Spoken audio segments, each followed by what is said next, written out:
ఎడారులన్నీ cross చేసుకుంటూ వస్తున్నారు. ఒక్కొక్క ఎడారిలో మరి తాపకరమైన పాములు ఉంటాయి. అలాగే రకరకాలైన జంతువులు, మండరకప్పులు, రకరకాలైన జంతువులన్నీ కూడా ఎడారి ప్రాంతాల్లో ఉంటాయి. మన కంటికి కనిపించే ఒక ఇసుకలో దాకుని ఉంటాయి. ఎక్కడ కరుస్తుందో, ఎలా చచ్చిపోతామో తెలియని పరిస్థితులు. కొన్ని అరణ్య ప్రాంతాలు గుండా వాళ్ళు, ఆ నీళ్ళు లేని ప్రాంతాలు గుండగా, రాతి ప్రాంతాలు గుండగా వారు పర్వతాలకి దిగుతూ కొండలు లోయలు దాటుకుంటూ వెళుతూ వస్తూ ఉన్నారంట. ఇదిగారు అంటున్నాను, నేను లోయల్లో నడిచినప్పటికీ కూడా నా రాజదండము నువ్వే, నా దుడ్డుకర్రా నువ్వే. ఆ కొండల ప్రాంతాల్లో లోయల ప్రాంతాల్లో నడుచుకుంటూ వాళ్ళందరూ వస్తూ ఉంటే చాలా ప్రాంతాల్లో దేవుడని యెహోవా అని వారందరూ విసిగించడం మొదలుపెట్టారు. ప్రాంతానికి వచ్చారు, నీళ్ళు లేవు, మీకు తాగటానికి నీళ్ళు లేవు, మాకు నీళ్ళు ఇవ్వలేదు, అయ్యో యెహోవా ఉన్నాడా మోషే అని మోషే మీద తిరగబడుతున్నారట. 10 మంది జనాంగం తిరగబడితే నాయకుడు ఏం చేస్తాడండి? 10 మంది 10 రాళ్ళు విసిరితే చచ్చిపోతారు.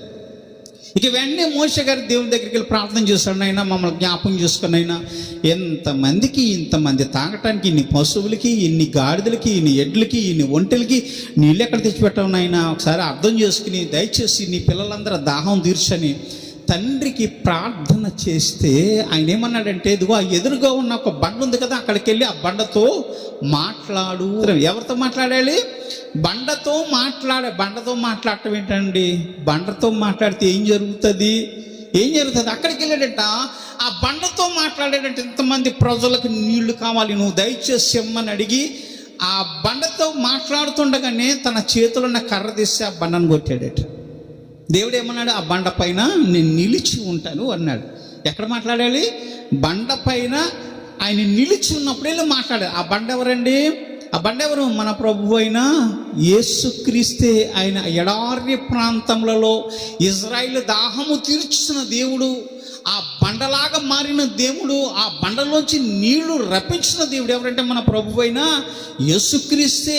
ఆయన దేవుని సన్నిధానంలో నిలబడి ప్రార్థన చేసి బండను కొట్టగానే మోషే గారు వెంటనే నీళ్ళు రావడం, అనేక మంది తాగి వారందరూ నడుస్తూ ఉన్నారట. ఆ ప్రాంతానికి వెళ్ళారు, రెఫిదీం అనే ప్రాంతానికి వెళ్ళారు. ఆ రెఫిదీం అనే ప్రాంతంలో ఎక్కడి నుంచి వచ్చారో తెలియదు కానీ, ఆ పక్క నుంచి ఒక 100 మంది, ఈ పక్క నుంచి ఒక 100 మంది, ఈ పక్క నుంచి ఒక 500 మంది, ఎక్కడెక్కడో జనాలందరూ కూడా పెద్ద పెద్ద కత్తులు, కర్రలు, రాతి ఆయుధాలు వేసుకుని పరుగున సైన్యముల కూడిపోయి ఎవరి మీదకి వచ్చారండి? ఇజ్రాయేల్ ప్రజలందరి మీదకి వచ్చారు. ఇజ్రాయేల్ ప్రజలందరూ ఎలాగున్నాను? దిక్కు మొక్కు లేని వాళ్ళలాగా ఎలాగెళ్తున్నారండి? అరణ్య ప్రాంతాలు వారి దారాలు పోతున్నారు.